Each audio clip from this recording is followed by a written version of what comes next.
appeals to racial, sexual, and religious chauvinism, to rabid nationalist fervor, are beginning not to work. Business of who I am and whether I'm good or bad or achieving or not, all that's learned along the way. Just a ride. And we can change it anytime we want. It's only a choice. No effort, no work, no job, no savings of money. I realized that I had the game wrong. That the game was to find out what I already was.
We were saying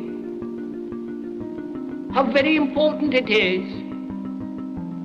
to bring about in the human mind the radical revolution. The crisis is a crisis in consciousness, a crisis that cannot anymore accept the old norms, the old patterns, the ancient traditions.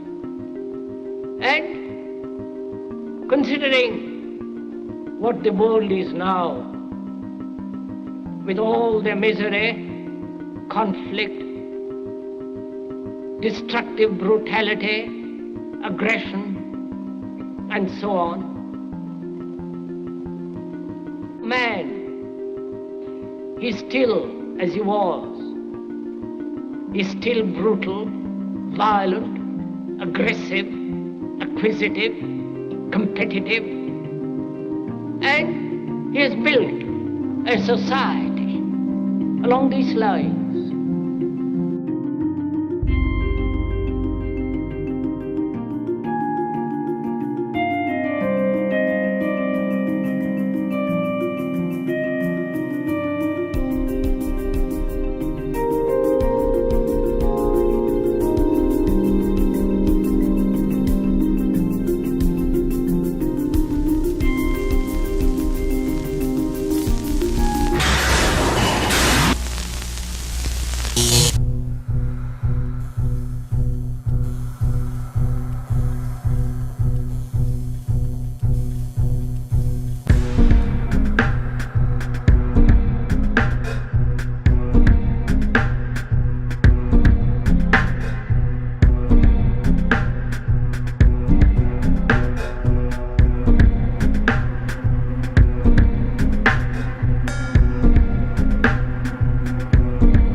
Society today is composed of a series of institutions.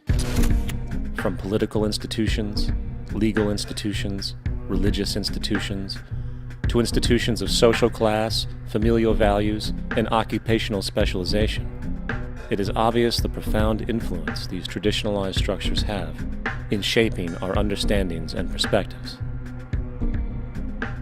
Yet, of all the social institutions we are born into, directed by, and conditioned upon, there seems to be no system as taken for granted and misunderstood as the monetary system.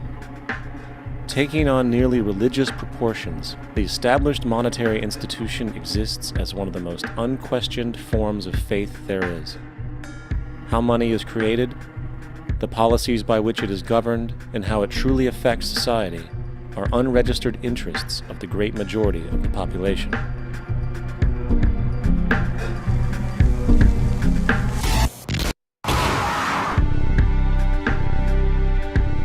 In a world where 1% of the population owns 40% of the planet's wealth, in a world where 34,000 children die every single day from poverty and preventable diseases, and where 50% of the world's population lives on less than $2 a day, one thing is clear: something is very wrong.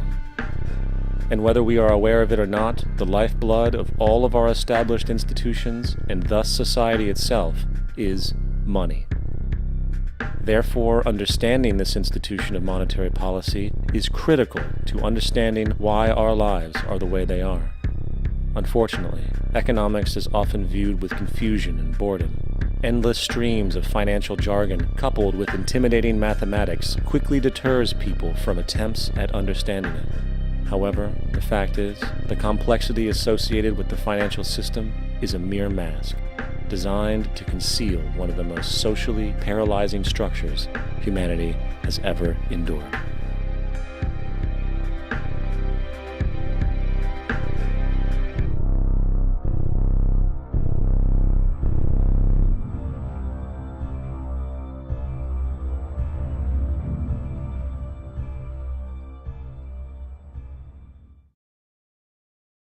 A number of years ago, the Central Bank of the United States, the Federal Reserve, produced a document entitled Modern Money Mechanics. This publication detailed the institutionalized practice of money creation as utilized by the Federal Reserve and the web of global commercial banks it supports. On the opening page, the document states its objective. The purpose of this booklet is to describe the basic process of money creation in a fractional reserve banking system. It then proceeds to describe this fractional reserve process through various banking terminology, a translation of which goes something like this. The United States government decides it needs some money, so it calls up the Federal Reserve and requests, say, $10 billion. The Fed replies, saying, sure, we'll buy $10 billion in government bonds from you. So the government takes some pieces of paper, paints some official-looking designs on them, and calls them treasury bonds. Then it puts a value on these bonds to the sum of $10 billion and sends them over to the Fed. In turn, the people at the Fed draw up a bunch of impressive pieces of paper themselves, only this time calling them Federal Reserve notes, also designating a value of $10 billion to the Fed. The Fed then takes these notes and trades them for the bonds. Once this exchange is complete, the government then takes the $10 billion in Federal Reserve notes and deposits it into a bank account. And upon this deposit, the paper notes officially become legal tender money, adding $10 billion to the U.S. money supply. And there it is. $10 billion in new money has been created. Of course, this example is a generalization, for, in reality, this transaction would occur electronically, with no paper used at all. In fact, only 3% of the U.S. money supply exists in physical currency. The other 97% essentially exists in computers alone. Now, government bonds are, by design, instruments of debt, and when the Fed purchases these bonds, with money it essentially created out of thin air, the government is actually promising to pay back that money to the Fed. In other words, the money was created out of debt. This mind-numbing paradox of how money or value can be created out of debt or a liability will become more clear as we further this exercise. So, the exchange has been made and now $10 billion sits in a commercial bank account. Here's where it gets really interesting. For as based on the fractional reserve practice, that $10 billion deposit instantly becomes part of the bank's reserves, just as all deposits do. And regarding reserve requirements, as stated in Modern Money Mechanics, a bank must maintain legally required reserves equal to a prescribed percentage of its deposits. It then quantifies this by stating, under current regulations, the reserve requirement against most transaction accounts is 10%. This means that with a $10 billion deposit, 10%, or $1 billion, is held as the required reserve, while the other $9 billion is considered an excessive reserve and can be used as the basis for new loans. Now, it is logical to assume that this $9 billion is literally coming out of the existing $10 billion deposit, However, this is actually not the case. What really happens is that the $9 billion is simply created out of thin air on top of the existing $10 billion deposit. This is how the money supply is expanded. As stated in modern money mechanics, of course they, the banks, do not really pay out loans from the money they receive as deposits. If they did this, no additional money would be created. What they do when they make loans is to accept promissory notes, loan contracts, in exchange for credits, money, to the borrower's transaction accounts. In other words, the $9 billion can be created out of nothing simply because there is a demand for such a loan and that there is a $10 billion deposit to satisfy the reserve requirements. Now, let's assume that somebody walks into this bank and borrows the newly available $9 billion. They will then most likely take that money and deposit it into their own bank account. The process then repeats, for that deposit becomes part of the bank's reserves.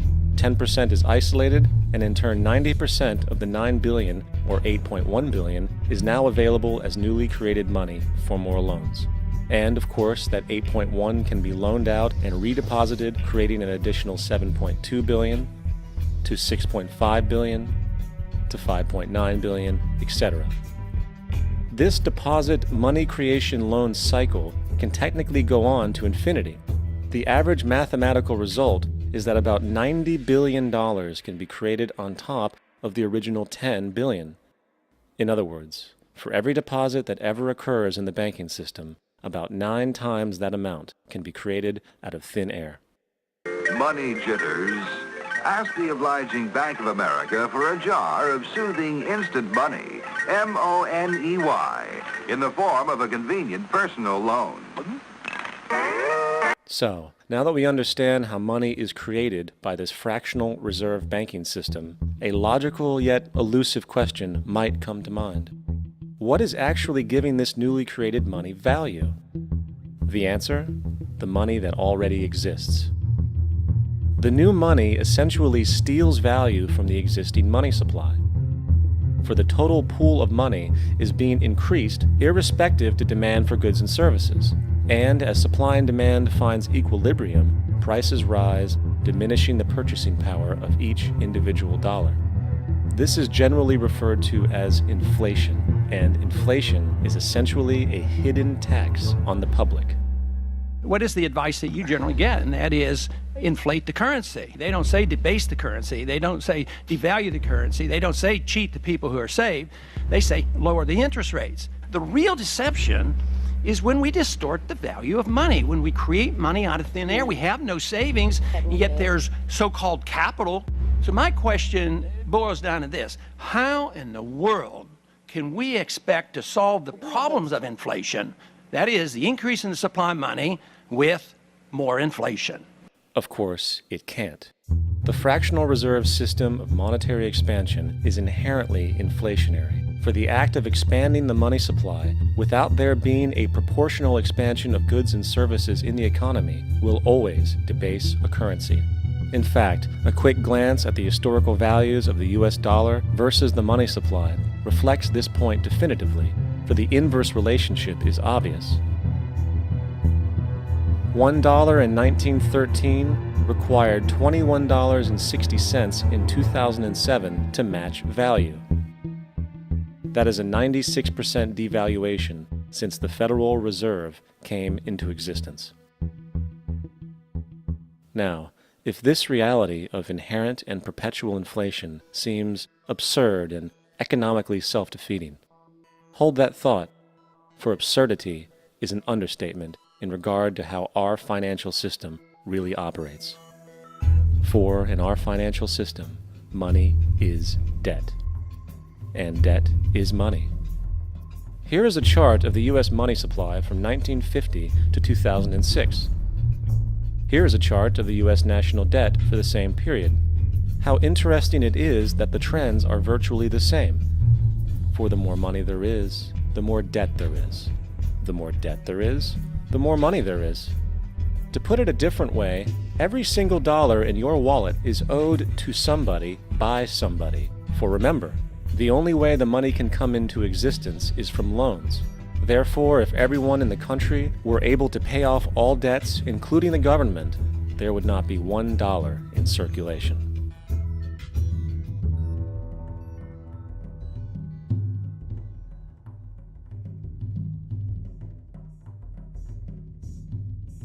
In fact, the last time in American history the national debt was completely paid off was in 1835 after President Andrew Jackson shut down the central bank that preceded the Federal Reserve. In fact, Jackson's entire political platform essentially revolved around his commitment to shut down the central bank, stating at one point, "The bold efforts the present bank has made to control the government are but premonitions of the fate that awaits the American people should they be deluded into a perpetuation of this institution or the establishment of another like it." Unfortunately, his message was short-lived, and the international bankers succeeded to install another central bank in 1913, the Federal Reserve. And as long as this institution exists, perpetual debt is guaranteed.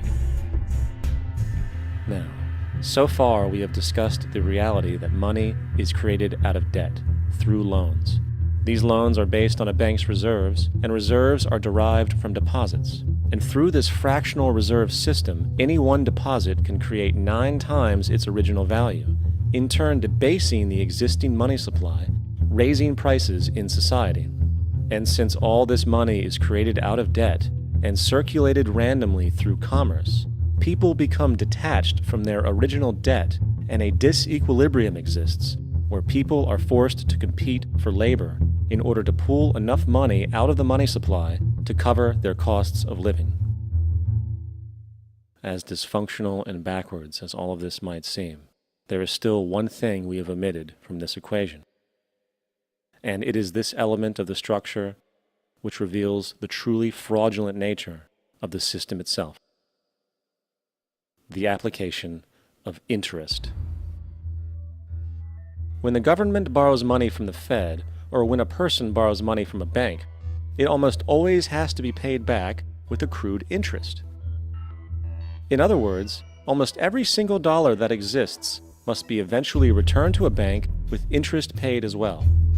But if all money is borrowed from the central bank and is expanded by commercial banks through loans, only what would be referred to as the principal is being created in the money supply.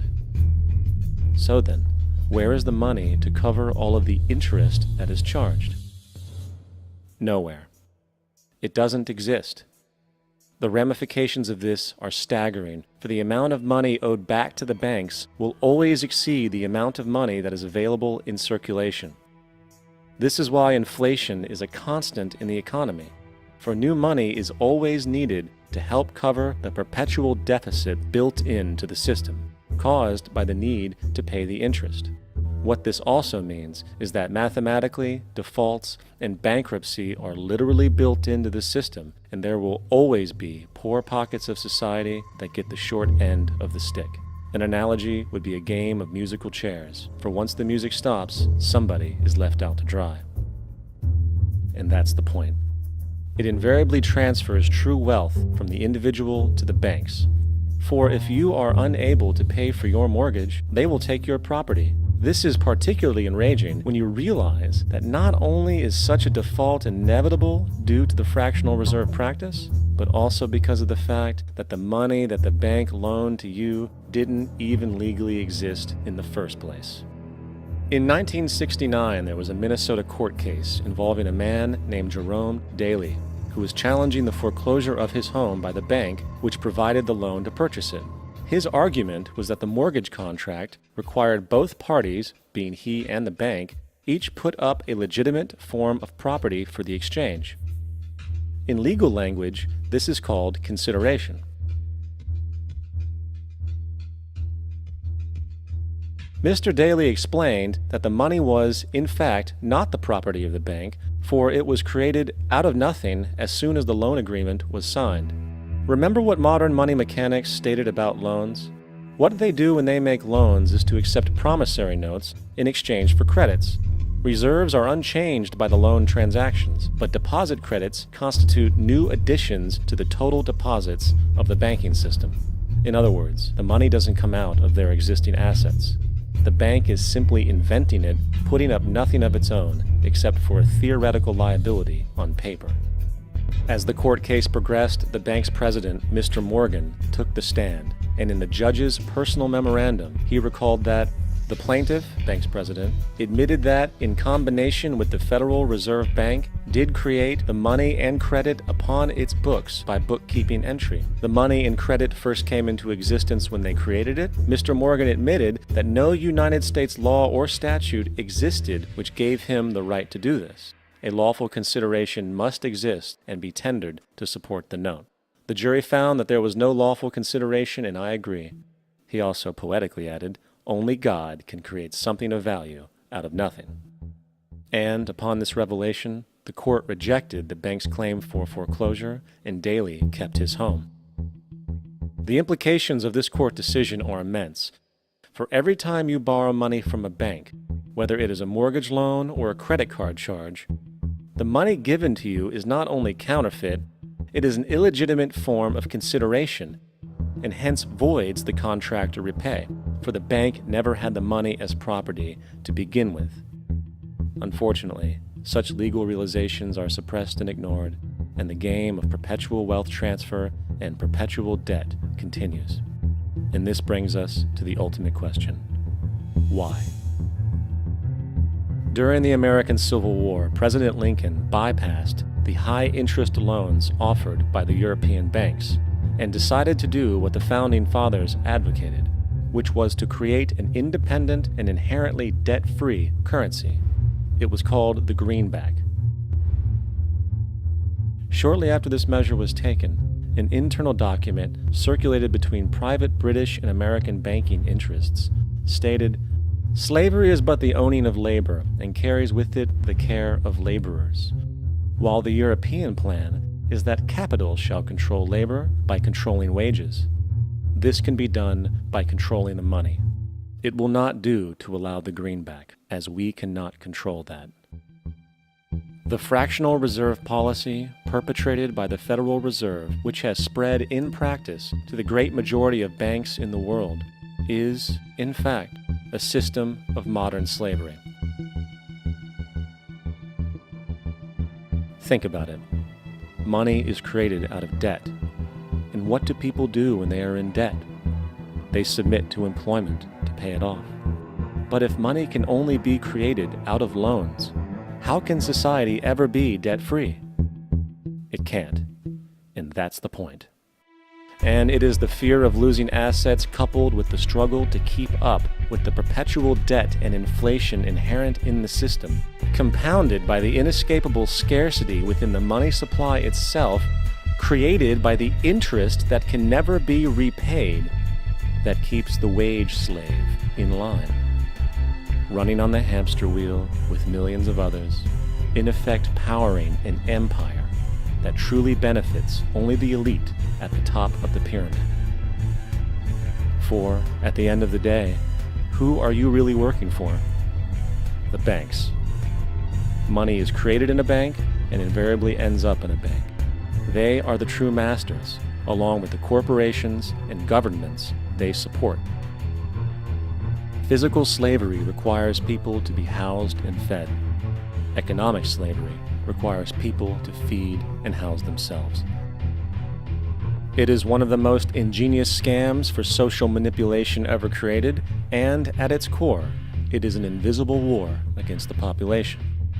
Debt is the weapon used to conquer and enslave societies, and interest is its prime ammunition.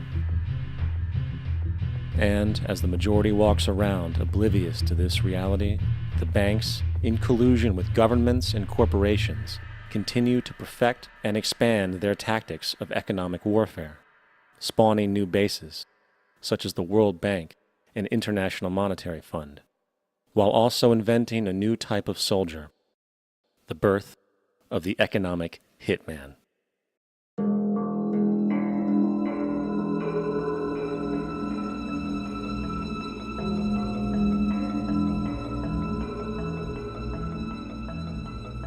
We economic hitmen really have been the ones responsible for creating this first truly global empire.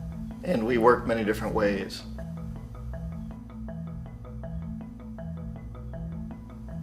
But perhaps the most common is that we will identify a country that has resources our corporations covet, like oil, and then arrange a huge loan to that country from the World Bank or one of its sister organizations. But the money never actually goes to the country. Instead, it goes to our big corporations to build infrastructure projects in that country, power plants, industrial parks, ports, things that benefit a few rich people in that country, in addition to our corporations, but really don't help the majority of the people at all. However, those people, the whole country is left holding a huge debt. It's such a big debt they can't repay it, and that's part of the plan, that they can't repay it. And so at some point, we economic hitmen go back to them and say, listen, you owe us a lot of money, can't pay your debt, so sell your oil real cheap to our oil companies. Allow us to build a military base in your country, or send troops in support of ours to someplace in the world like Iraq, or vote with us on the next UN vote. To have their electric utility company privatized and their water and sewage system privatized and sold to U.S. corporations or other multinational corporations. So there was that whole mushrooming thing, and it's so typical of the way the IMF and the World Bank work, that you put a country in debt, it's such a big debt it can't pay it, and then you offer to refinance that debt and pay even more interest. And you demand this quid pro quo, which you call a conditionality or good governance, which means basically that they've got to sell off their resources, including many of their social services, their utility companies, their school systems sometimes, their penal systems, their insurance systems, to foreign corporations. So it's a double, triple, quadruple whammy.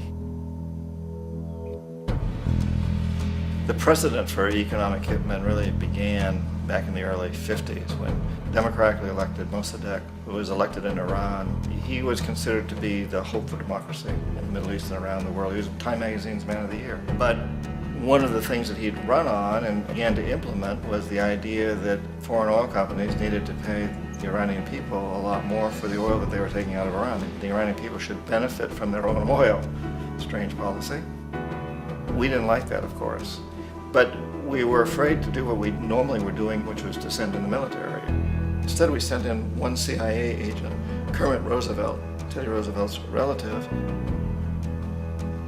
And Kermit went in with a few $1 million and was very, very effective and efficient. And in a short amount of time, he managed to get Mossadegh overthrown and brought in the Shah of Iran to replace him, who always was favorable to oil. And it was extremely effective. Bombs overflow Tehran. Army officers shout that Mossadegh has surrendered and his regime as virtual dictator of Iran is ended. Pictures of the Shah are paraded through the streets as sentiment reverses. The Shah is welcomed home. So back here in the United States, in Washington, people looked around and said, wow, that was easy and cheap. So this established a whole new way of manipulating countries, of creating empire. The only problem with Roosevelt was that he was a card-carrying CIA agent, and had he been caught, the ramifications could have been pretty serious. So very quickly at that point, the decision was made to use private consultants to channel the money through the World Bank or the IMF or one of the other such agencies, to bring in people like me who worked for private companies, so that if we got caught, there would be no governmental ramifications.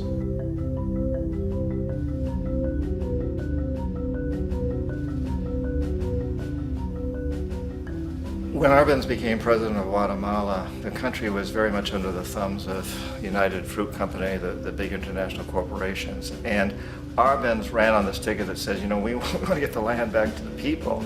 And once he took power, he was implementing policies that would do exactly that, give land rights back to the people. United Fruit didn't like that very much.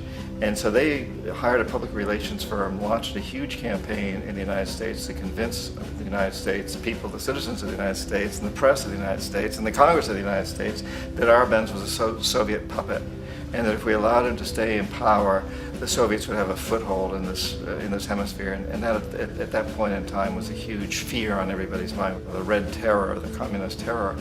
And so, to make a long story short, out of this public relations campaign came a commitment on the part of the CIA and the military to take this man out. And in fact, we did. We sent in planes, we sent in soldiers, we sent in jackals, we sent everything in to take him out, and did take him out. And as soon as he was removed from office, the new guy that took over after him basically reinstated everything to the big international corporations, including United Fruit.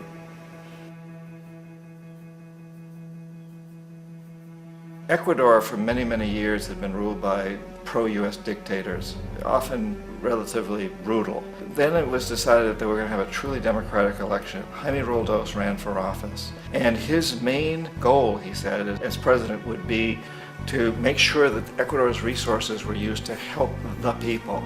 And he won, overwhelming, by more votes than anybody had ever won anything in Ecuador. And he began to implement these policies to make sure that the profits from oil went to help the people. Well, we didn't like that in the United States.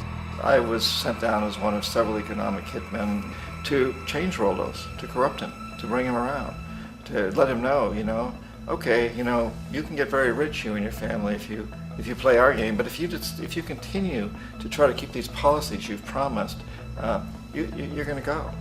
He wouldn't listen. He was assassinated. As soon as the plane crashed, the whole area was cordoned off. The only people allowed in were U.S. military from a nearby base and some of the Ecuadorian military. When an investigation was launched, 2 of the key witnesses died in car accidents before they had a chance to testify. A lot of very, very strange things that went on around the assassination of Jaime Roldos. I, like most people who've really looked at this case, have absolutely no doubt that it was an assassination. And of course, in my position as an economic hitman, I was always expecting something to happen to Jaime, whether it be a coup or assassination, I wasn't sure, but that he would be taken down because he was not being corrupted. He would not allow himself to be corrupted the way we wanted to corrupt him.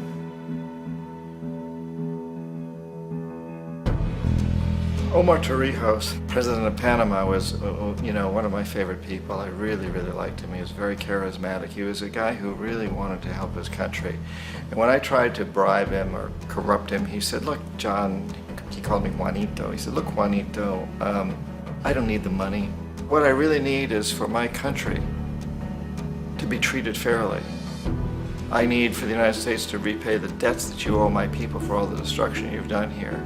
I need to be in a position where I can help other Latin American countries win their independence and be free of this terrible presence from the north that you people are exploiting us so badly. I need to have the Panama Canal back in the hands of the Panamanian people. That's what I want.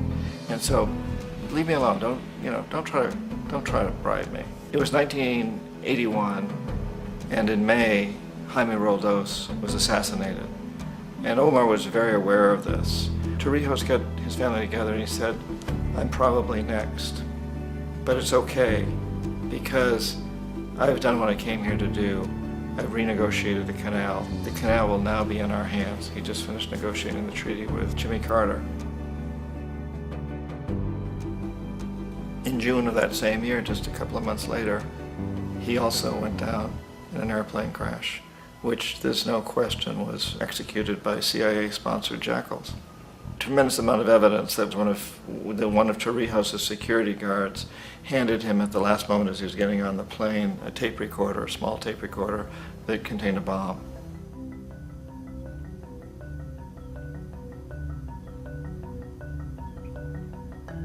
It is interesting to me how this system has continued pretty much the same way for years and years and years, except the economic hitmen have got better and better and better. Then we come up with, very recently, what happened in Venezuela. In 1998, Hugo Chavez gets elected president, following a long line of presidents who had been very corrupt and basically destroyed the economy of the country. And Chavez was elected amidst all that. Chavez stood up to the United States, and he's done it primarily demanding that Venezuelan oil be used to help the Venezuelan people. Well, we didn't like that in the United States. So in 2002, a coup was staged, which there's no question in my mind, and most other people's minds, that the CIA was behind that coup.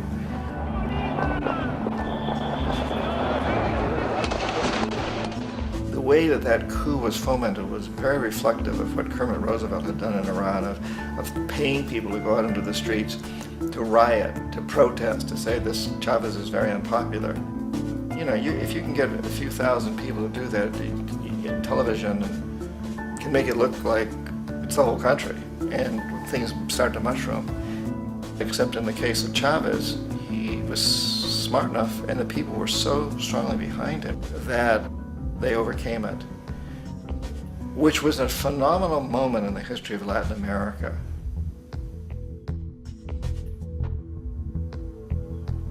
Iraq actually is a perfect example of the way the whole system works. So we economic hitmen are the first line of defense. We go in and we try to corrupt governments and get them to accept these huge loans, which we then use as leverage to basically own them.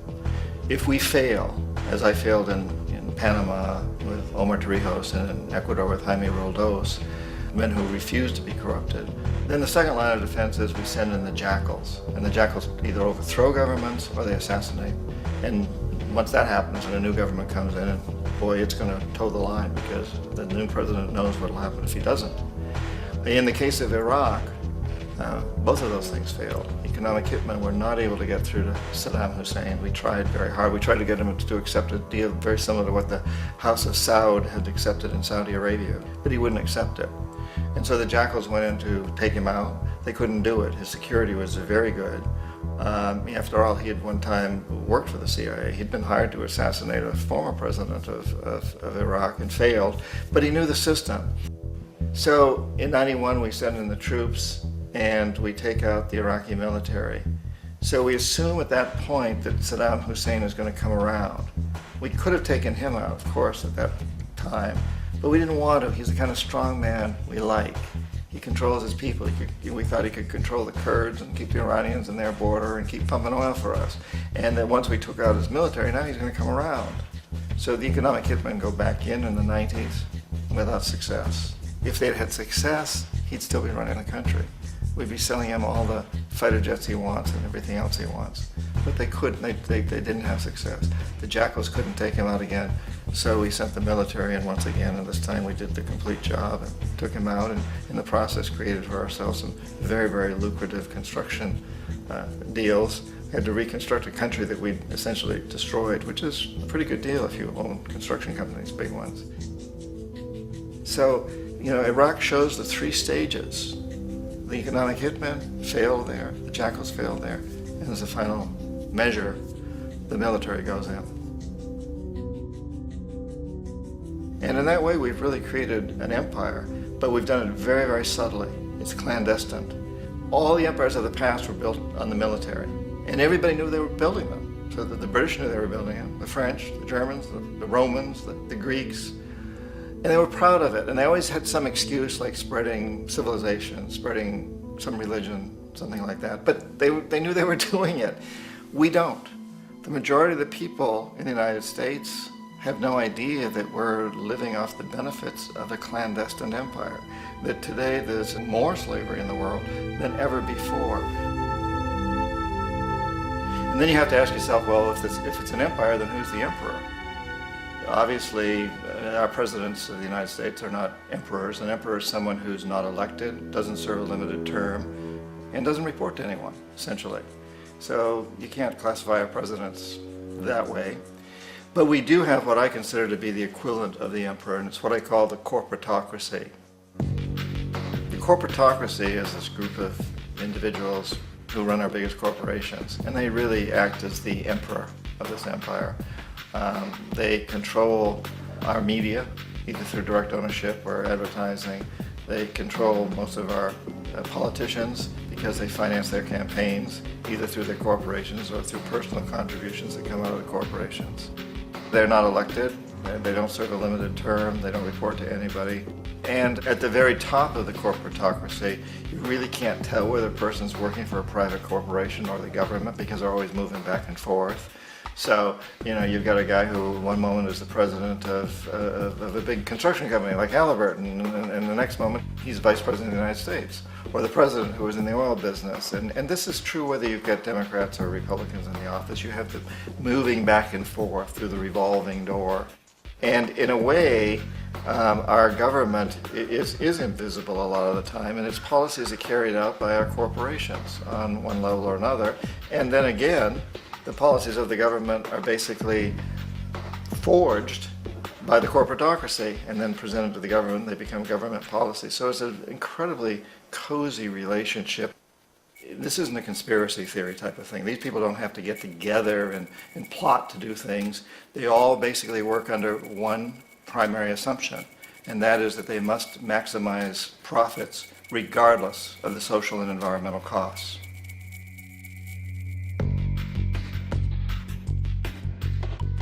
This process of manipulation by the corporatocracy through the use of debt, bribery, and political overthrow is called globalization.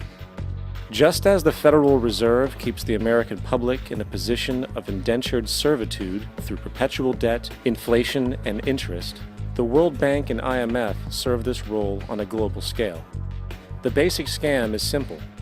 Put a country in debt either by its own indiscretion or through corrupting the leader of that country, then impose conditionalities or structural adjustment policies, often consisting of the following. Currency devaluation. When the value of a currency drops, so does everything valued in it. This makes indigenous resources available to predator countries at a fraction of their worth. Large funding cuts for social programs. These usually include education and healthcare, compromising the well-being and integrity of the society, leaving the public vulnerable to exploitation. Privatization of state-owned enterprises. This means that socially important systems can be purchased and regulated by foreign corporations for profit. For example, in 1999, the World Bank insisted that the Bolivian government sell the public water system of its third largest city to a subsidy of the U.S. corporation Bechtel. As soon as this occurred, water bills for the already impoverished local residents skyrocketed. It wasn't until after a full-blown revolt by the people that the Bechtel contract was nullified. Then there is trade liberalization, or the opening up of the economy through removing any restrictions on foreign trade. This allows for a number of abusive economic manifestations, such as transnational corporations bringing in their own mass-produced products, undercutting the indigenous production and ruining local economies. An example is Jamaica, which, after accepting loans and conditionalities from the World Bank, lost its largest cash crop markets due to competition with Western imports. Today, countless farmers are out of work, for they are unable to compete with the large corporations. Another variation is the creation of numerous seemingly unnoticed, unregulated, inhumane sweatshop factories, which take advantage of the imposed economic hardship. Additionally, due to production deregulation, environmental destruction is perpetual, as a country's resources are often exploited by the indifferent corporations while outputting large amounts of deliberate pollution. The largest environmental lawsuit in the history of the world today is being brought on behalf of 30,000 Ecuadorian Amazonian people against Texaco, which is now owned by Chevron. So today it's against Chevron, but for activities conducted by Texaco. Estimated to be more than 18 times what the Exxon Valdez dumped into the coast of Alaska. In the case of Ecuador, it wasn't an accident. The oil companies did it intentionally. They knew they were doing it to save money out there rather than arranging for proper disposal. Furthermore, a cursory glance at the performance record of the World Bank reveals that the institution, which publicly claims to help poor countries develop and alleviate poverty, has done nothing but increase poverty and the wealth gap, while corporate profits soar. In 1960, the income gap between the fifth of the world's people in the richest countries versus the fifth in the poorest countries was 30 to 1. By 1998, it was 74 to 1. While global GNP rose 40% between 1970 and 1985, those in poverty actually increased by 17%. While from 1985 to 2000, those living on less than $1 a day increased by 18%. Even the Joint Economic Committee of the U.S. Congress admitted that there is a mere 40% success rate of all World Bank projects. In the late 1960s, the World Bank intervened in Ecuador with large loans. During the next 30 years, poverty grew from 50% to 70%. Under or unemployment grew from 15 to 70%. Public debt increased from 240 million to 16 billion, while the share of resources allocated to the poor went from 20% to 6%. In fact, by the year 2000, 50% of Ecuador's national budget had to be allocated for paying its debts.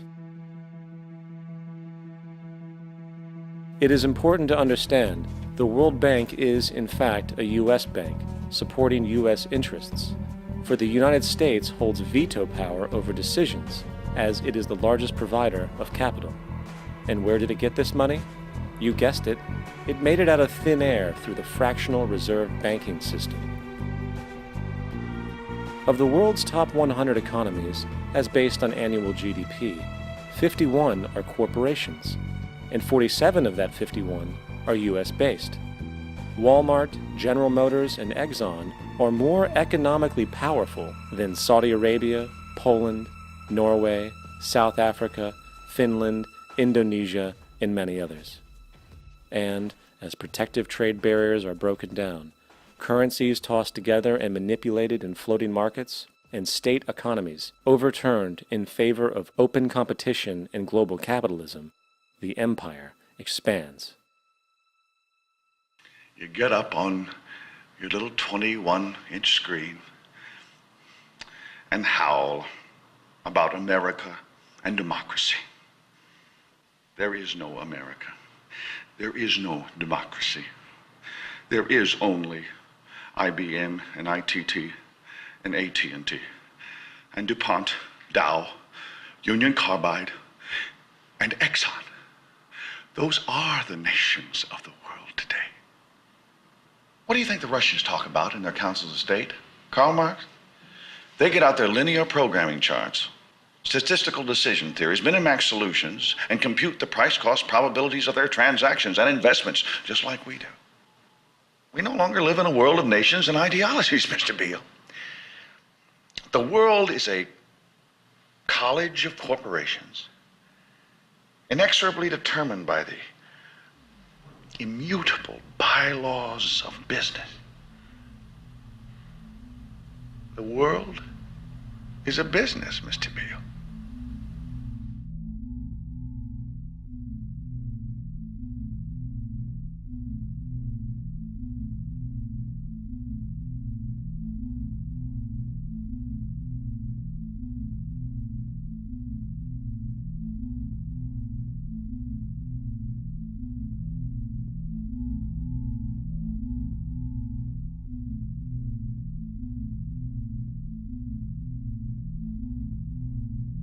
The world is being taken over by a handful of business powers who dominate the natural resources we need to live while controlling the money we need to obtain these resources.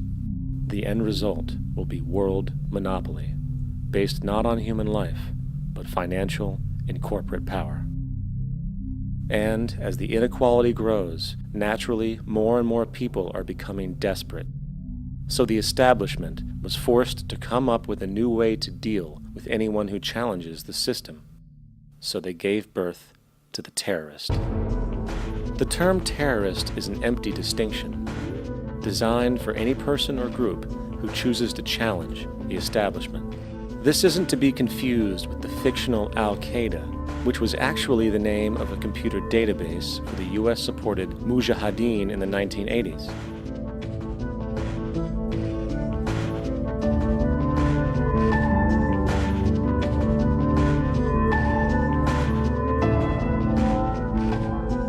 In 2007, the Department of Defense received $161.8 billion for the so-called global war on terrorism. According to the National Counterterrorism Center, in 2004, roughly 2,000 people were killed internationally due to supposed terrorist acts. Of that number, 70 were American. Using this number as a general average, which is extremely generous, It is interesting to note that twice as many people die from peanut allergies a year than from terrorist acts. Concurrently, the leading cause of death in America is coronary heart disease, killing roughly 450,000 each year. And in 2007, the government's allocation of funds for research on this issue was about $3 billion. This means that the U.S. government in 2007 spent 54 times the amount for preventing terrorism than it spent for preventing a disease which kills 6,600 times more people annually than terrorism does. Yet, as the name terrorism and Al-Qaeda are arbitrarily stamped on every news report relating to any action taken against U.S. interests, the myth grows wider. In mid-2008, the U.S. Attorney General actually proposed that the U.S. Congress officially declare war against the fantasy. Not to mention, as of July 2008, there are now over 1 million people currently on the U.S. terrorist watch list. These so-called counterterrorism measures, of course, have nothing to do with social protection, and everything to do with preserving the establishment amongst the growing anti-American sentiment both domestically and internationally, which is legitimately founded on the greed-based corporate empire expansion that is exploiting the world.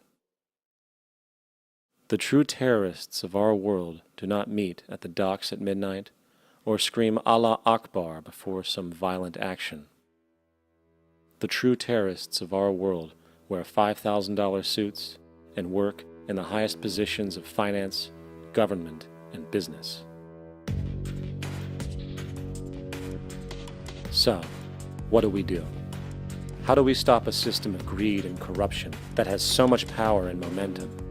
How do we stop this aberrant group behavior which feels no compassion for, say, the millions slaughtered in Iraq and Afghanistan, so the corporatocracy can control energy resources and opium production for Wall Street profit?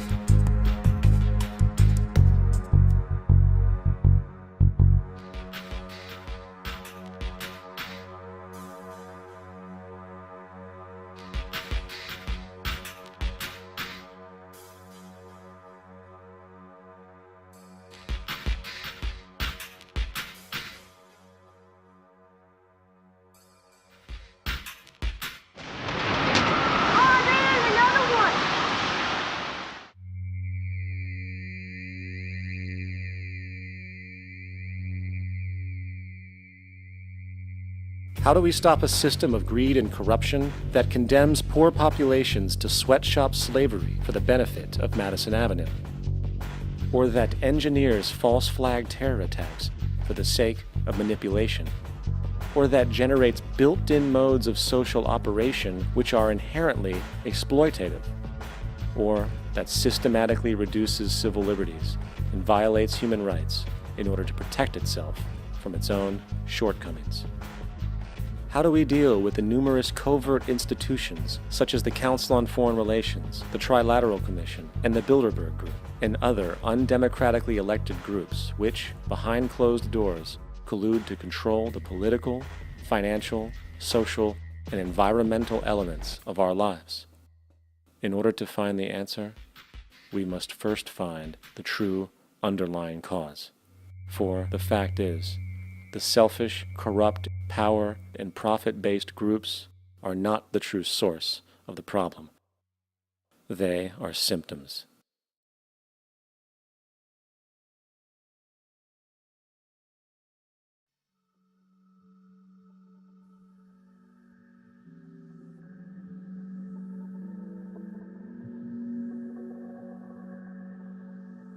My name is Jacques Fresco. I'm an industrial designer and a social engineer. I'm very much interested in society and developing a system that might be sustainable for all people. First of all, the word corruption is a monetary invention. That aberrant behavior that's disruptive to the well-being of people, while you're dealing with human behavior. And human behavior appears to be environmentally determined, meaning if you were raised by the Seminole Indians as a baby, never saw anything else, you'd hold that value system. And this goes for nations, it goes for individuals, for families. They try to indoctrinate their children to their particular faith and their country and make them feel like they're part of that. And they build a society which they call established. They establish a workable point of view and tend to perpetuate that, whereas all societies are really emergent, not established. And so they fight new ideas that would interfere with the establishment. Governments try to perpetuate that which keeps them in power. People are not elected to political office to change things. They're put there to keep things the way they are. So you see, the basis of corruption is in our society. Let me make it clear. All nations, then, are basically corrupt because they tend to uphold existing institutions. I don't mean to uphold or downgrade all nations, but communism, socialism, fascism, the free enterprise system, and all other subcultures are the same. They are all basically corrupt. The most fundamental characteristic of our social institutions is the necessity for self-preservation. Whether dealing with a corporation, a religion, or a government, the foremost interest is to preserve the institution itself. For instance, the last thing an oil company would ever want is the utilization of energy that was outside of its control, for it makes that company less relevant to society. Likewise, the Cold War and the collapse of the Soviet Union was, in reality, a way to preserve and perpetuate the established economic and global hegemony of the United States. Similarly, religions condition people to feel guilty for natural inclinations, each claiming to offer the only path to forgiveness and salvation. At the heart of this institutional self-preservation lies the monetary system, for it is money that provides the means for power and survival. Therefore, just as a poor person might be forced to steal in order to survive, it is a natural inclination to do whatever is needed to continue an institution's profitability.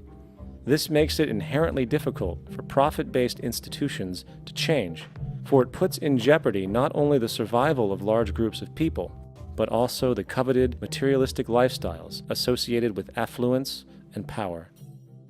Therefore, the paralyzing necessity to preserve an institution, regardless of its social relevance, is largely rooted in the need for money or profit.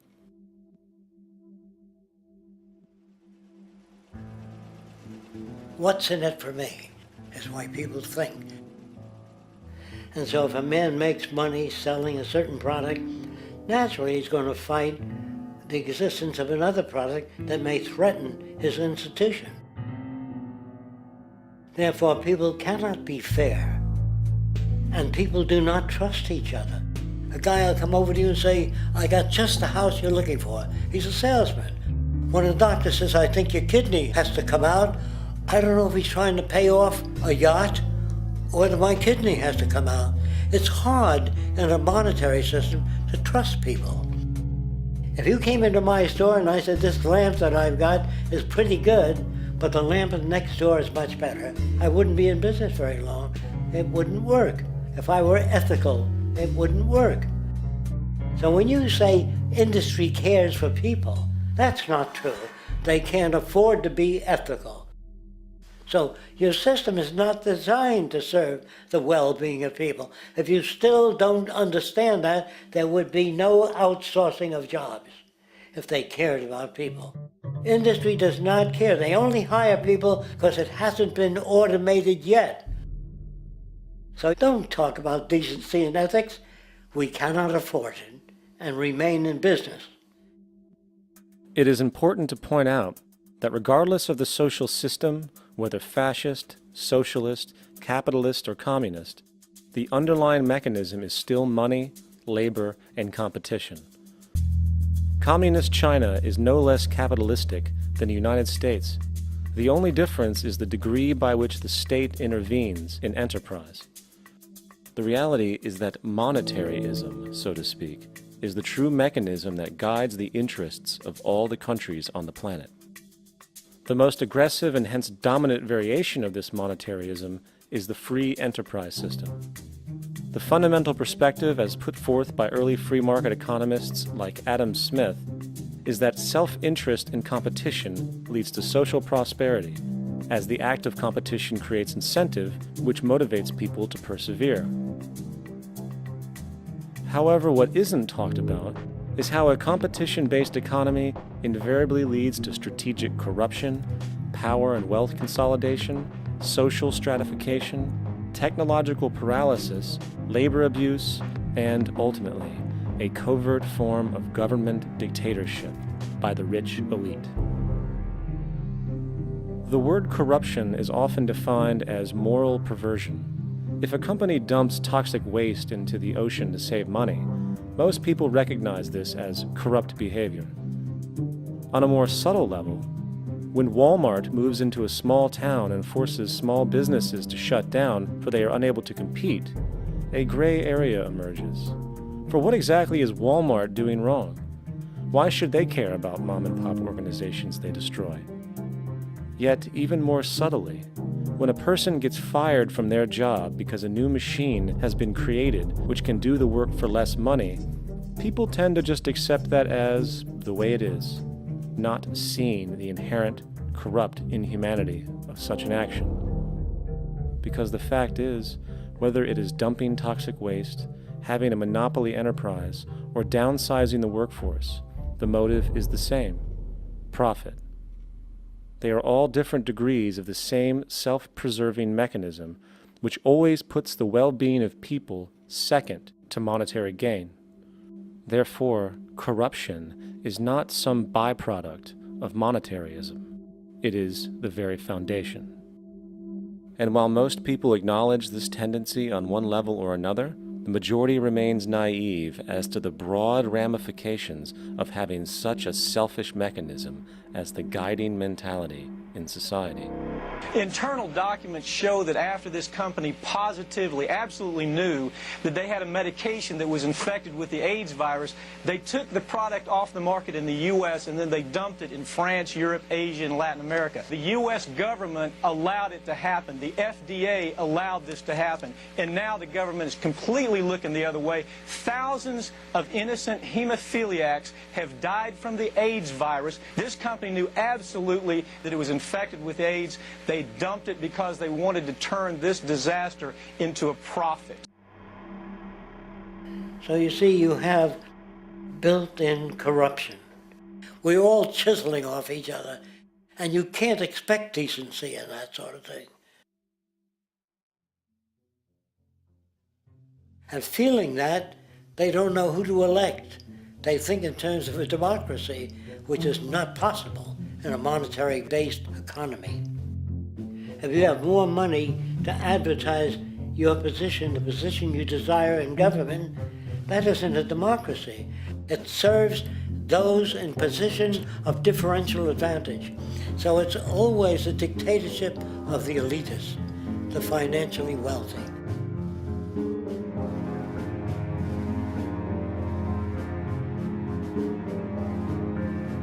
It is an interesting observation to note how seemingly unknown personalities magically appear on the scene as presidential candidates. Then, before you know it, somehow you are left to choose from a small group of extremely wealthy people who suspiciously have the same broad social view. Obviously, it's a joke. The people placed on the ballot are done so because they have been pre-decided to be acceptable by the established financial powers who actually run the show. Yet, many who understand this illusion of democracy often think, if only we could just get our honest, ethical politicians in power, then we would be okay. Well, while this idea, of course, seems reasonable in our established, oriented worldview, it is, unfortunately, another fallacy. For when it really comes down to what is actually important, the institution of politics, and thus politicians themselves, have absolutely no true relevance as to what makes our world and society function. It's not politicians that can solve problems. They have no technical capabilities. They don't know how to solve problems. Even if they were sincere, they don't know how to solve problems. It's the technicians that produce the desalination plants. It's the technicians that give you electricity, that give you motor vehicles, that heat your house and cool it in the summertime. It's technology that solves problems, not politics. Politics cannot solve problems because they're not trained to do so. Very few people today stop and consider what it is that actually improves their lives. Is it money? Obviously not. One cannot eat money or stuff money into their car to get it to run. Is it politics? All politicians can do is create laws, establish budgets, and declare war. Is it religion? Of course not. Religion creates nothing except intangible emotional solace for those who require it. The true gift that we as human beings have, which has been solely responsible for everything that has improved our lives, is technology. What is technology? Technology is a pencil which allows one to solidify ideas on paper for communication. Technology is an automobile which allows one to travel faster than feet would allow. Technology is a pair of eyeglasses which enables sight for those who need it. Applied technology itself is merely an extension of human attributes which reduces human effort, freeing humans from a particular chore or problem. Imagine what your life would be like today without a telephone, or an oven, or a computer, or an airplane. Everything in your home, which you take for granted, from a doorbell, to a table, to a dishwasher, is technology, generated from the creative, scientific ingenuity of human technicians. Not money, politics, or religion. These are false institutions.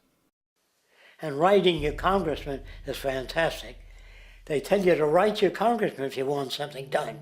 The men in Washington should be at the forefront of technology, the forefront of human studies, the forefront of crime, all the factors that shape human behavior. You don't have to write your congressman. What kind of people are they that are appointed to do that job? The future will have great difficulty. And the question that's raised by politicians is, how much will a project cost? The question is not how much will it cost. Do we have the resources? And we have the resources today to house everyone, build hospitals all over the world, build schools all over the world, the finest equipment and labs for teaching and doing medical research. So you see, we have all that, but we're in a monetary system. And in a monetary system, there's profit. And what is the fundamental mechanism that drives the profit system besides self-interest? What is it exactly that maintains that competitive edge at its core? Is it high efficiency and sustainability? No, that isn't part of their design. Nothing produced in our profit-based society is even remotely sustainable or efficient. If it was, there wouldn't be a multi-million-dollar-a-year service industry for automobiles, nor would the average lifespan for most electronics be less than 3 months before they're obsolete. Is it abundance? Absolutely not. Abundance, as based on the laws of supply and demand, is actually a negative thing. If a diamond company finds 10 times the usual amount of diamonds during their mining, it means the supply of diamonds has increased, which means the cost and profit per diamond drops. The fact is, efficiency, sustainability, and abundance are enemies of profit. To put it into a word, it is the mechanism of scarcity that increases profits. What is scarcity? Based on keeping products valuable. Slowing up production on oil raises the price. Maintaining scarcity of diamonds keeps the price high. They burn diamonds at the Kimberley diamond mines. They made a carbon that keeps the price up. So then, what does it mean for society when scarcity, either produced naturally or through manipulation, is a beneficial condition for industry? It means that sustainability and abundance will never ever occur in a profit system, for it simply goes against the very nature of the structure. Therefore, it is impossible to have a world without war or poverty. It is impossible to continually advance technology to its most efficient and productive states. And, most dramatically, it is impossible to expect human beings to behave in truly ethical or decent ways.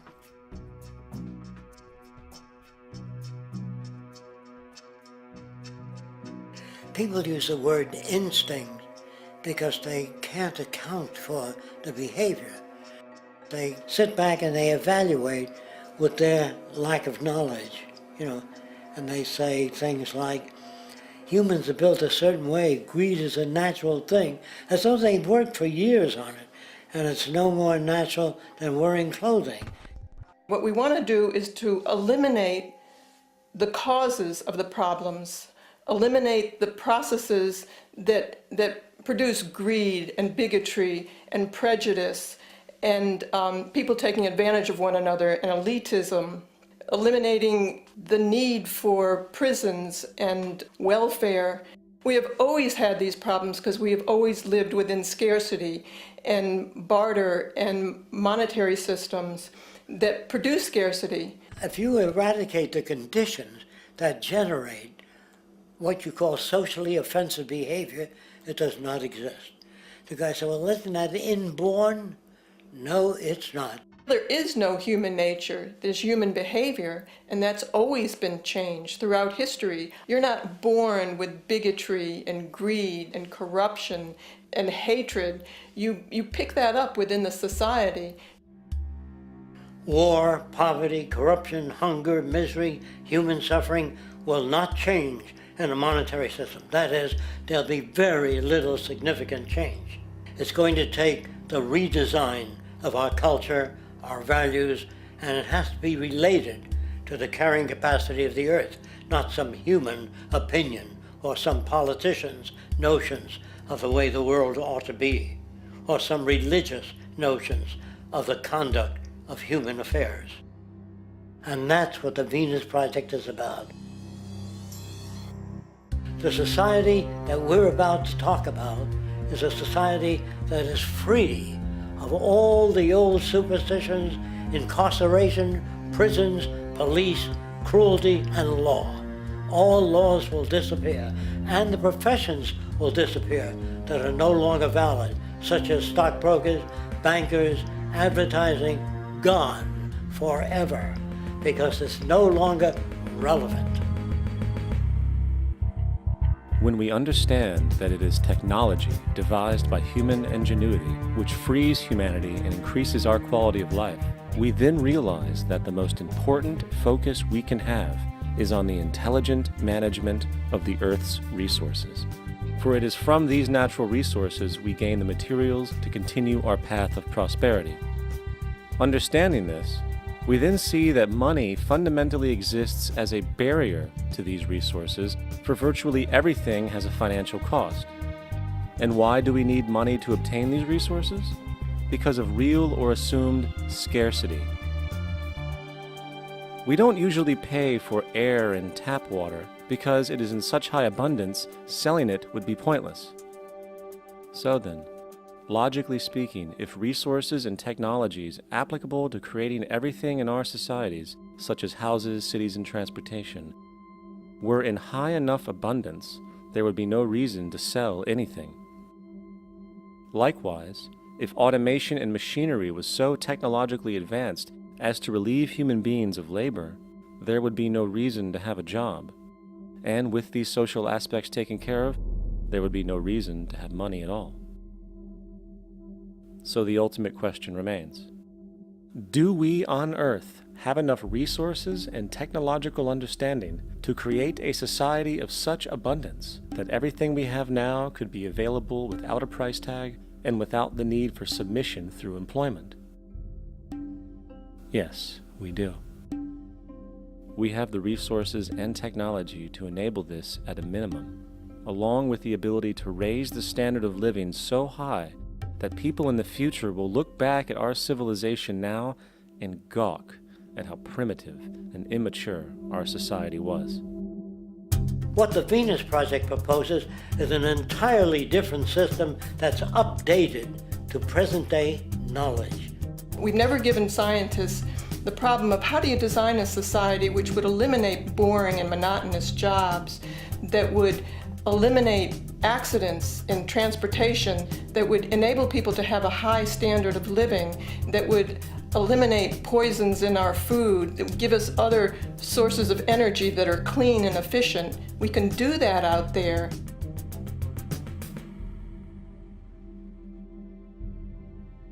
The major difference between a resource-based economy and a monetary system is that a resource-based economy is really concerned with people and their well-being, where a monetary system has become so distorted that the concerns of the people are really secondary, if they're there at all.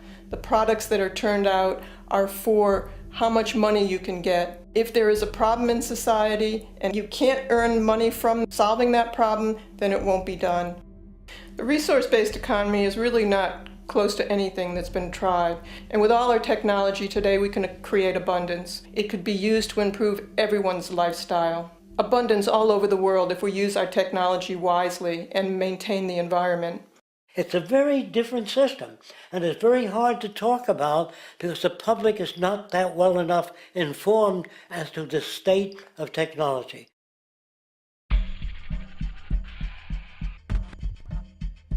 At present, we don't have to burn fossil fuels. We don't have to use anything that would contaminate the environment. There are many sources of energy available. Alternative energy solutions pushed by the establishment, such as hydrogen, biomass, and even nuclear, are highly insufficient, dangerous, and exist only to perpetuate the profit structure that industry has created. When we look beyond the propaganda and self-serving solutions put forth by the energy companies, we find a seemingly endless stream of clean, abundant, and renewable energy for generating power. Solar and wind energy are well known to the public, but the true potential of these mediums remains unexpressed. Solar energy, derived from the sun, has such abundance that 1 hour of light at high noon contains more energy than what the entire world consumes in a year. If we could capture 1/100% of this energy, the world would never have to use oil, gas, or anything else. The question then is not availability, but the technology to harness it. And there are many advanced mediums today which could accomplish just that, if they were not hindered by the need to compete for market share with the established energy power structures. Then there's wind energy.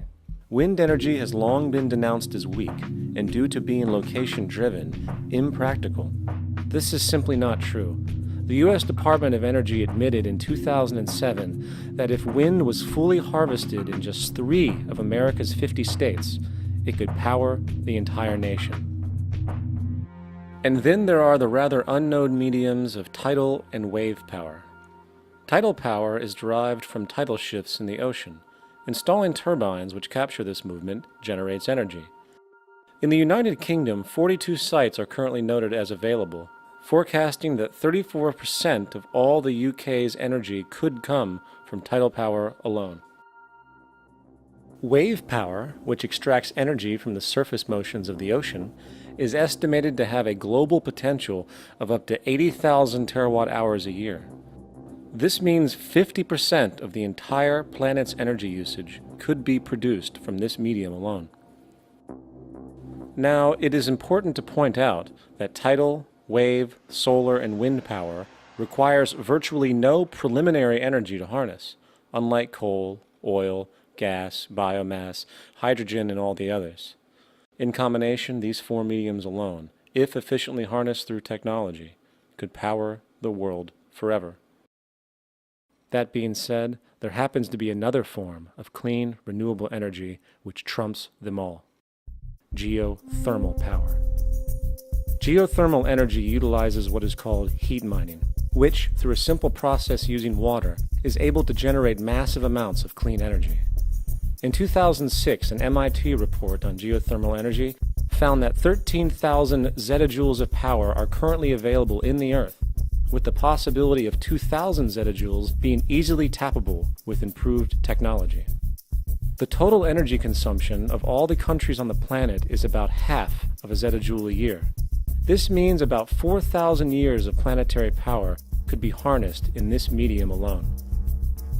And when we understand that the Earth's heat generation is constantly renewed, this energy is really limitless and could be used forever. These energy sources are only a few of the clean, renewable mediums available, and as time goes on, we will find more.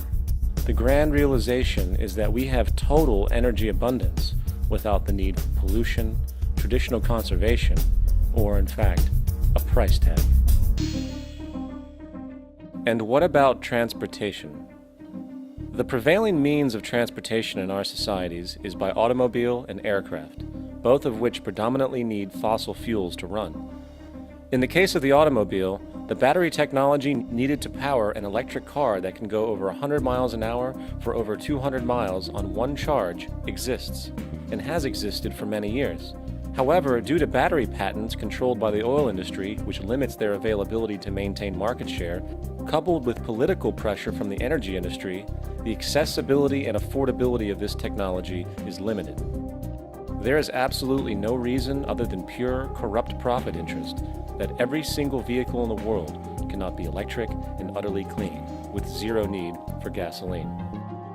As far as airplanes, it is time we realize that this means of travel is inefficient, cumbersome, slow, and causes far too much pollution.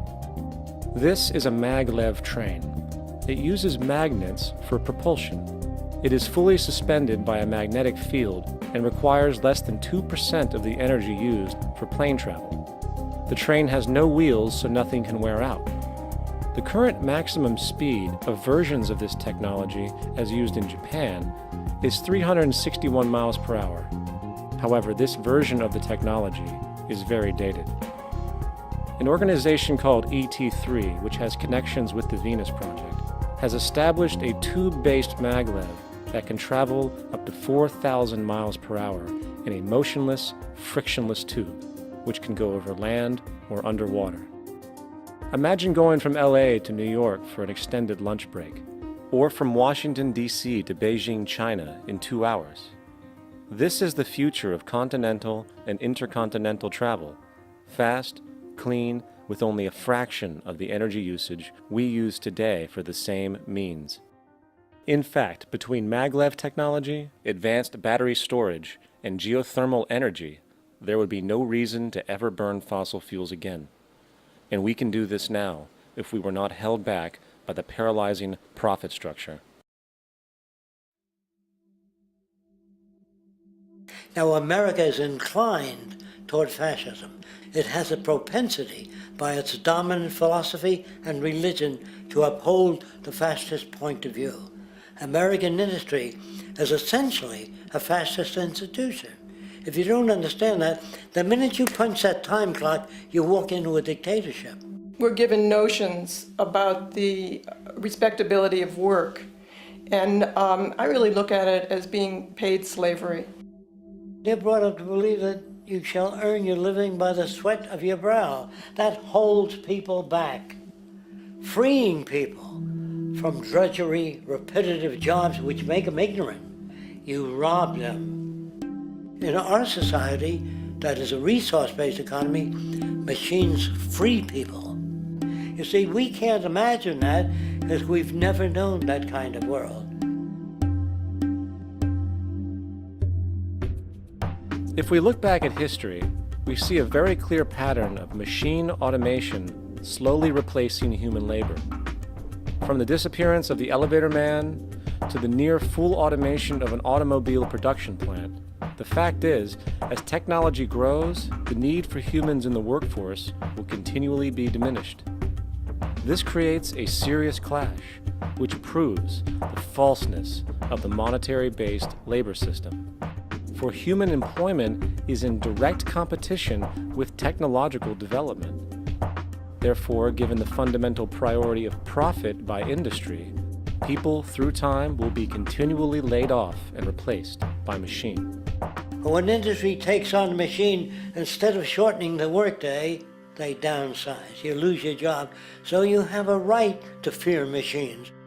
In a high-technology, resource-based economy, it is conservative to say that about 90% of all current occupations could be phased out by machines, freeing humans to live their life without servitude, for this is the point of technology itself.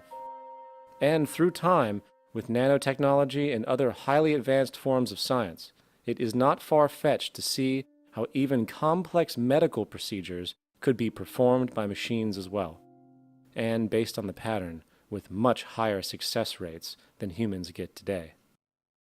The path is clear, but our monetary-based structure, which requires labor for income, blocks this progress, for humans need jobs in order to survive. The bottom line is that this system must go, or we will never be free, and technology will be constantly paralyzed. We have machines that clean out sewers. It frees a human being from doing that. So look at machines as extensions of human performance. Furthermore, many occupations today will have simply no basis to exist in a resource-based economy, such as anything associated with the management of money, advertising, along with the legal system itself. For without money, a great majority of the crimes that are committed today would never occur. Virtually all forms of crime are a consequence of the monetary system, either directly or by neuroses inflicted through financial deprivation. Therefore, laws themselves could eventually become extinct. Instead of putting up a sign, drive carefully, slippery when wet, put abrasive in the highway so it's not slippery when wet. And if a person gets in a car that's drunk and the car oscillates a great deal, there's a little pendulum that swings up and back, and that'll pull the car over to the side. Not a law. Solution. Put sonar and radar in automobiles so they can't hit one another. Man-made laws are attempts to deal with occurring problems, and not knowing how to solve them, they make a law. In the United States, the most privatized, capitalist country on the planet, it should come as no surprise that it also has the largest prison population in the world, growing every year. Statistically, most of these people are uneducated and come from poor, deprived societies. And, contrary to propaganda, it is this environmental conditioning which lures them into criminal and violent behavior. However, society looks the other way in regard to this point. The legal and prison systems are just more examples of how our society avoids examining the root causes of behavior. Billions are spent each year on prisons and police, while only a fraction is spent on programs for poverty, which is one of the most fundamental variables responsible for crime to begin with. And as long as we have an economic system which prefers and in fact creates scarcity and deprivation, crime will never go away.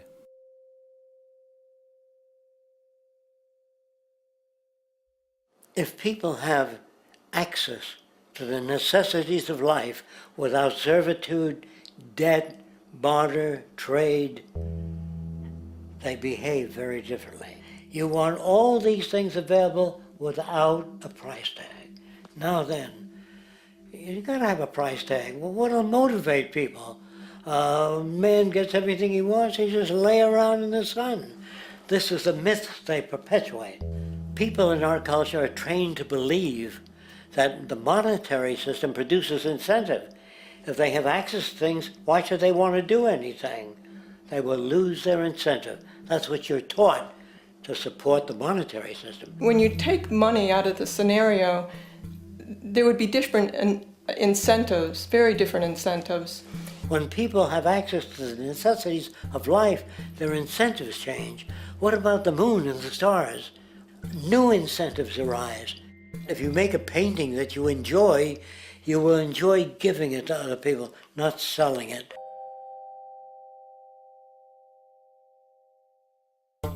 I think most of the education that I've seen today is essentially producing a person for a job. It's very specialized. They're not generalists. People don't know a lot about a lot of different subjects. I don't think you could get people to go to war if they knew a lot about a lot of things. I think education is mostly rote, and they're not taught how to solve problems. They're not given the tools emotionally or within their own field of how to do critical thinking. A resource-based economy, the education would be very different. Our society's major concern is mental development and to motivate each person to their highest potential. Because our philosophy is the smarter people are, the richer the world, because everybody becomes a contributor. The smarter your kids are, the better my life will be, because they'll be contributing more constructively to the environment and to my life, because everything that we devise within a resource-based economy would be applied to society. There would be nothing to hold it back. Patriotism, weapons, armies, navies, all that is a sign that we're not civilized yet. Kids will ask their parents, didn't you see the necessity of the machines? Dad, couldn't you see that war was inevitable when you produce scarcity? Isn't it obvious? Of course the kid will understand that you were pinheads, raised merely to serve the established institutions. We're such an abominable, sick society that we won't make the history book. They just say that large nations took land from smaller nations, used force and violence. You'll get history talked about as corrupt behavior all the way along until the beginning of the civilized world. That's when all the nations work together. World unification, working toward common good for all human beings, and without anyone being subservient to anyone else, without social stratification, whether it be technical elitism or any other kind of elitism, eradicated from the face of the earth. The state does nothing because there is no state. There is no state. The system I advocate, a resource-based global economy, is not perfect. It's just a lot better than what we have. We can never achieve perfection.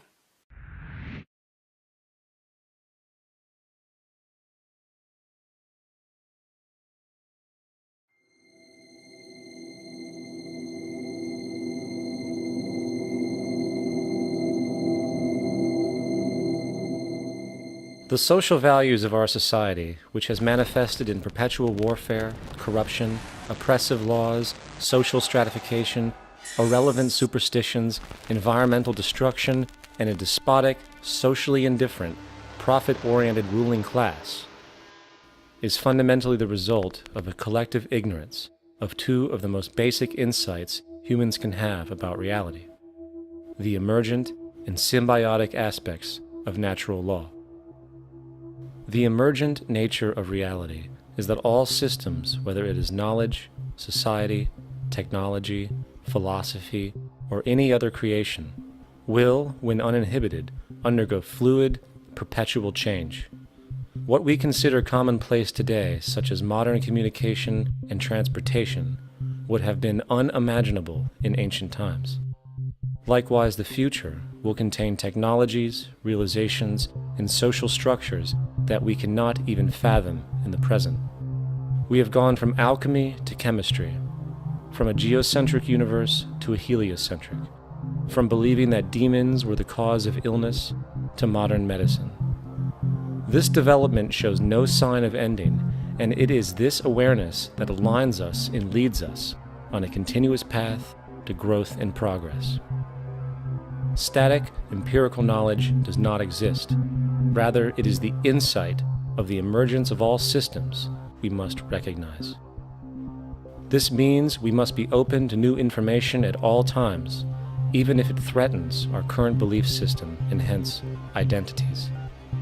Sadly, society today has failed to recognize this, and the established institutions continue to paralyze growth by preserving outdated social structures. Simultaneously, the population suffers from a fear of change, for their conditioning assumes a static identity, and challenging one's belief system usually results in insult and apprehension, for being wrong is erroneously associated with failure, when, in fact, to be proven wrong should be celebrated, for it is elevating someone to a new level of understanding, furthering awareness. The fact is, there is no such thing as a smart human being, for it is merely a matter of time before their ideas are updated, changed, or eradicated. And this tendency to blindly hold on to a belief system, sheltering it from new, possibly transforming information, is nothing less than a form of intellectual materialism. The monetary system perpetuates this materialism not only by its self-preserving structures, but also through the countless number of people who have been conditioned into blindly and thoughtlessly upholding these structures, therefore becoming self-appointed guardians of the status quo. Sheep, which no longer need a sheepdog to control them, for they control each other by ostracizing those who step out of the norm. This tendency to resist change and uphold existing institutions for the sake of identity, comfort, power, and profit is completely unsustainable and will only produce further imbalance, fragmentation, distortion, and invariably, destruction. It's time to change. From hunters and gatherers to the agricultural revolution to the industrial revolution, the pattern is clear. It is time for a new social system which reflects the understandings we have today. The monetary system is a product of a period of time where scarcity was a reality. Now, with the age of technology, it is no longer relevant to society. Gone with the aberrant behavior it manifests. Likewise, dominant worldviews, such as theistic religion, operate with the same social irrelevancy. Islam, Christianity, Judaism, Hinduism, and all of the others exist as barriers to personal and social growth, for each group perpetuates a closed worldview, and this finite understanding that they acknowledge is simply not possible in an emergent universe. Yet, religion has succeeded in shutting down the awareness of this emergence by instilling the psychological distortion of faith upon its followers, where logic and new information is rejected in favor of traditionalized, outdated beliefs. The concept of God is really a method of accounting for the nature of things. In the early days, people didn't know enough about how things formed, how nature worked, so they invented their own little stories. And they made God in their own image. A guy that gets angry. When people don't behave right, he creates floods and earthquakes. They say it's an act of God. A cursory glance at the suppressed history of religion reveals that even the foundational myths themselves are emergent culminations, developed through influence over time. For example, a cardinal doctrine of the Christian faith is the death and resurrection of Christ. This notion is so important that the Bible itself states, "And if Christ be not risen, then is our preaching vain, and your faith is also vain." Yet it is very difficult to take this account literally, for not only is there no primary source denoting this supernatural event in secular history, awareness of the enormous number of pre-Christian saviors who also died and were resurrected immediately puts the story in mythological territory by association. Early church figures such as Tertullian went to great lengths to break these associations, even claiming that the devil caused the similarities to occur, stating in the 2nd century, "The devil, whose business is to pervert the truth, mimics the exact circumstance of the divine sacraments. He baptizes his believers and promises forgiveness of sins. He celebrates the oblation of bread and brings in the symbol of the resurrection. Let us therefore acknowledge the craftiness of the devil, who copied certain things of those that be divine." What is truly sad, however, is that when we cease the idea that the stories from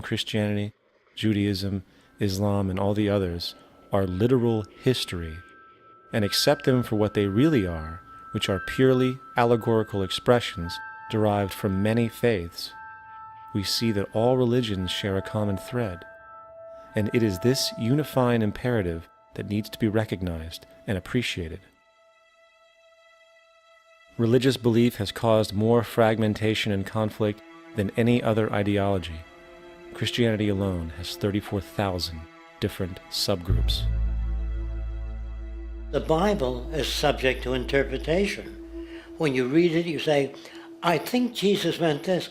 I think Job meant that. Oh no, he meant this. So you have the Lutheran, the Seventh-day Adventist, the Catholic, and a church divided is no church at all. And a church divided is no church at all. And this point on division, which is a trademark of all theistic religions, brings us to our second failure of awareness, the false assumption of separation through the rejection of the symbiotic relationship of life. Apart from the understanding that all natural systems are emergent, where all notions of reality will be constantly developed, altered, and even eradicated, we must also understand that all systems are, in fact, invented fragments, merely for the sake of conversation. For there is no such thing as independence in nature. The whole of nature is a unified system of interdependent variables, each a cause and a reaction, existing only as a concentrated whole. You don't see the plug connected to the environment, so it looks like we're free, wandering around. Take the oxygen away, we all die immediately. Take plant life away, we die. And without the sun, all the plants die. So we are connected. We really must take into account the totality. This isn't just a human experience on this planet. This is a total experience. And we know we can't survive without plants and animals. We know we can't survive without the four elements, you know. And so when are we going to really start taking that into account? That's what it is to be successful. Success depends on how well we relate to everything around us. I'm very aware of the fact that my grandson cannot possibly hope to inherit a sustainable, peaceful, stable, socially just world unless every child today growing up in Ethiopia, in Indonesia, in Bolivia, in Palestine, in Israel also has that same expectation. You got to take care of the whole community or you're going to have serious problems. And now we have to see that the whole world is the community and we must all take care of each other that way. And it's not just a community of human beings. It's a community of plants and animals and elements. And we really need to understand that. That's what's going to bring us joy, too, and pleasure. That's what's missing in our lives right now. We can call it spirituality, but the fact of the matter is joy comes from that bliss of connectedness. That's our God spirit. That's that side of ourselves that really feels it. And you can feel it deep inside you. It's this amazing, wonderful feeling. And you know it when you get it. You don't get it from money. You get it from connection. Now, if that isn't a hazard to this country, how are we going to keep building nuclear weapons? You know what I mean?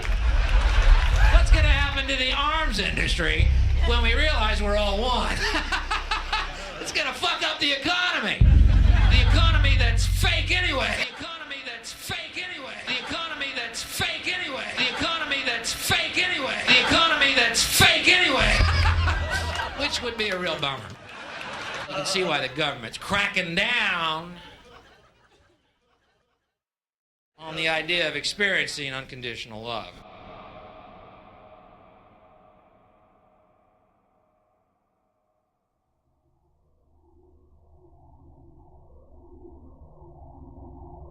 Once we understand that the integrity of our personal existences are completely dependent on the integrity of everything else in our world, we have truly understood the meaning of unconditional love.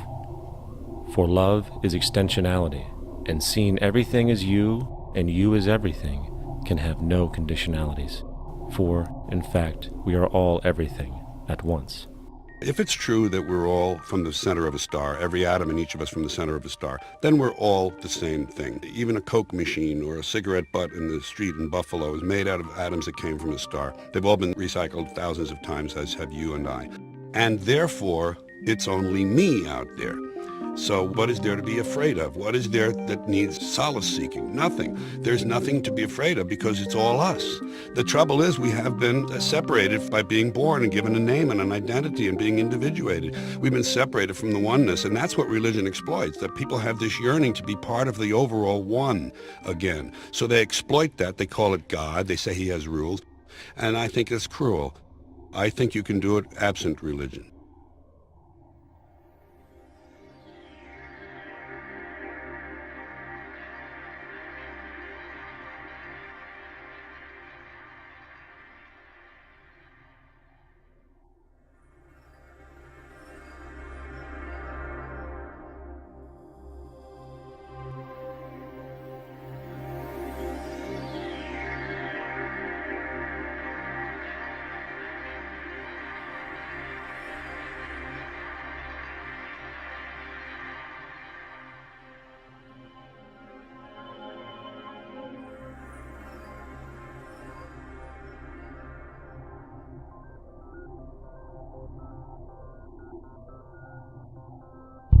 It's time to claim the unity our outmoded social systems have broken apart, and work together to create a sustainable global society where everyone is taken care of and everyone is truly free.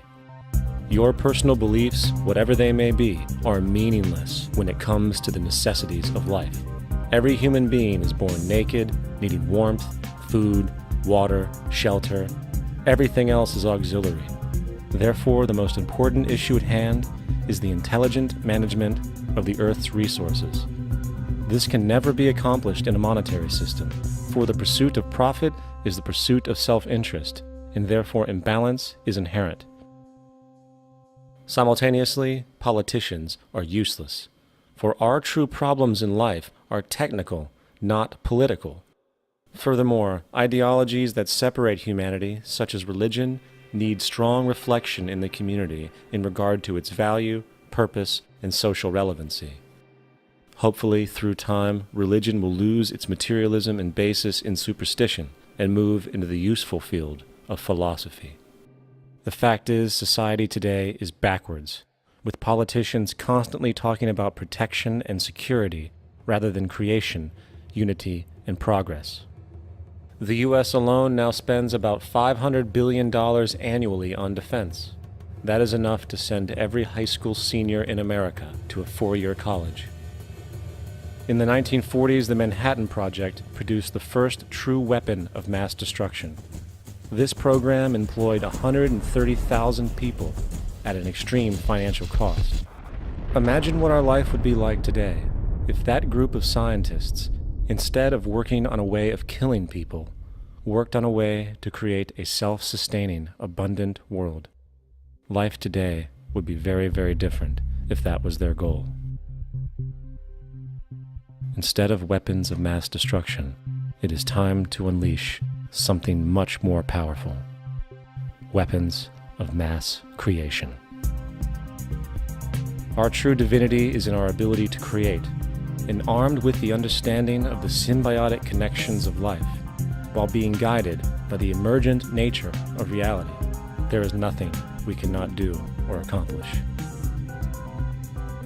Of course, we face strong barriers in the form of established power structures that refuse to change. At the heart of these structures is the monetary system. As explained earlier, the fractional reserve policy is a form of slavery through debt, where it is literally impossible for society to be free. In turn, free market capitalism in the form of free trade uses debt to imprison the world and manipulate countries into subservience to a handful of large business and political powers. Apart from these obvious amoralities, the system itself is based on competition, which immediately destroys the possibility of large-scale collaborations for the common good, hence paralyzing any attempt at true global sustainability. These financial and corporate structures are now obsolete, and they must be outgrown. Of course, we cannot be naive enough to think that the business and financial elite are going to subscribe to this idea, for they will lose power and control. Therefore, peaceful yet highly strategic action must be taken. The most powerful course of action is simple. We have to alter our behavior to force the power structure to the will of the people. We must stop supporting the system. The only way the establishment will change is by our refusal to participate, while continuously acknowledging its endless flaws and corruptions. They're not going to give up the monetary system because of our designs of what we recommend. The system has to fail, and people have to lose confidence in their elected leaders. That will be a major turning point if the Venus Project is offered as a possible alternative. If not, I fear the consequences. The trends now indicate that our country is going bankrupt. The probability is our country will move toward a military dictatorship to prevent riots and complete social breakdown. Once the U.S. breaks down, all the other cultures will undergo similar things. As of now, the world financial system is on the brink of collapse due to its own shortcomings. The Comptroller of Currency stated in 2003 that the interest on the U.S. national debt will not be affordable in less than 10 years. This theoretically means total bankruptcy for the U.S. economy, and its implications for the world are immense.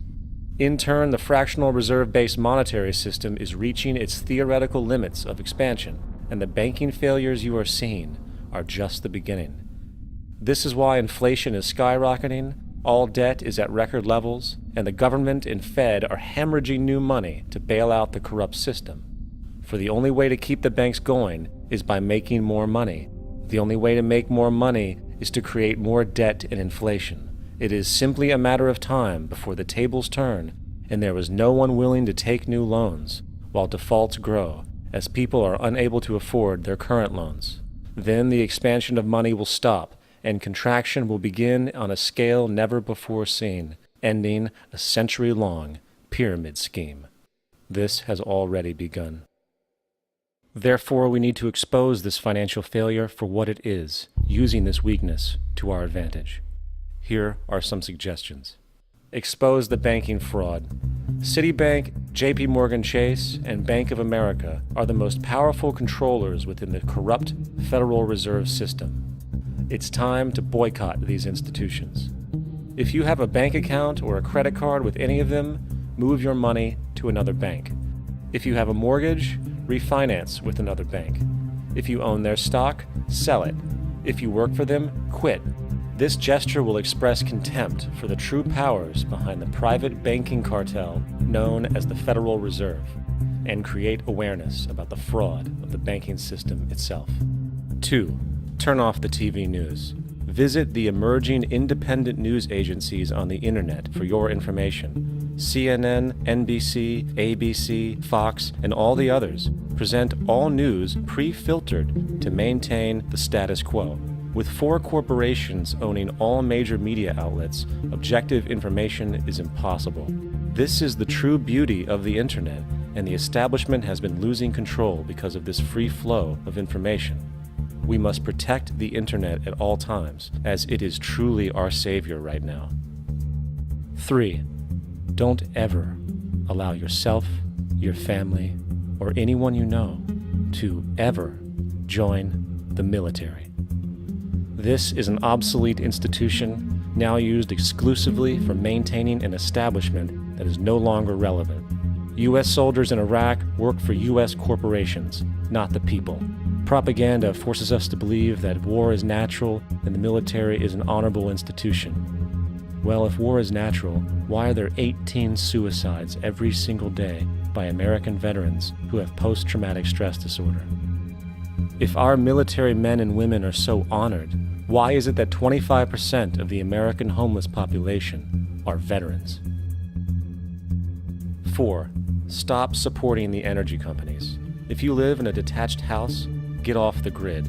Investigate every means of making your home self-sustainable with clean energy. solar, wind, and other renewable energies are now affordable consumer realities, and considering the never-ending rising cost of traditional energies, it will likely be a cheaper investment over time. If you drive, get the smallest car you can, and consider using one of the many conversion technologies that can enable your car to be a hybrid, electric, or run on anything other than establishment fuels. 5. Reject the political system. The illusion of democracy is an insult to our intelligence. In a monetary system, there is no such thing as a true democracy, and there never was. We have two political parties owned by the same set of corporate lobbyists. They are placed in their positions by the corporations, with popularity artificially projected by their media. In a system of inherent corruption, the change of personnel every couple of years has very little relevance. Instead of pretending that the political game has any true meaning, focus your energy on how to transcend this failed system. And 6. Join the movement. Go to thezeitgeistmovement.com and help us create the largest mass movement for social change the world has ever seen. We must mobilize and educate everyone about the inherent corruption of our current world system, along with the only true sustainable solution: declaring all the natural resources on the planet as common heritage to all people, while informing everyone as to the true state of technology and how we can all be free if the world works together rather than fights. The choice lies with you. You can continue to be a slave to the financial system and watch the continuous wars, depressions, and injustice across the globe while placating yourself with vain entertainment and materialistic garbage. Or you can focus your energy on true, meaningful, lasting, holistic change, which actually has the realistic ability to support and free all humans with no one left behind. But in the end, the most relevant change must occur first inside of you. The real revolution is the revolution of consciousness, and each one of us first needs to eliminate the divisionary, materialistic noise we have been conditioned to think is true, while discovering, amplifying, and aligning with the signal coming from our true empirical oneness. It is up to you.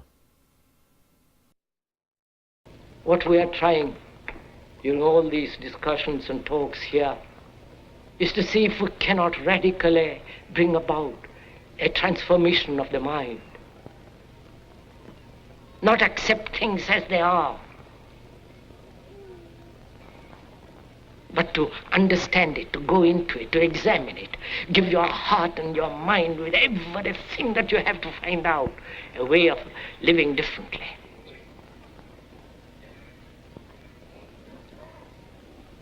But that depends on you and not somebody else.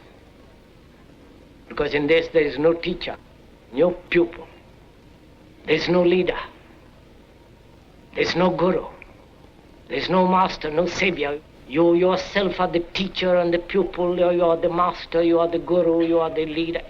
You are everything. And to understand is to transform what is.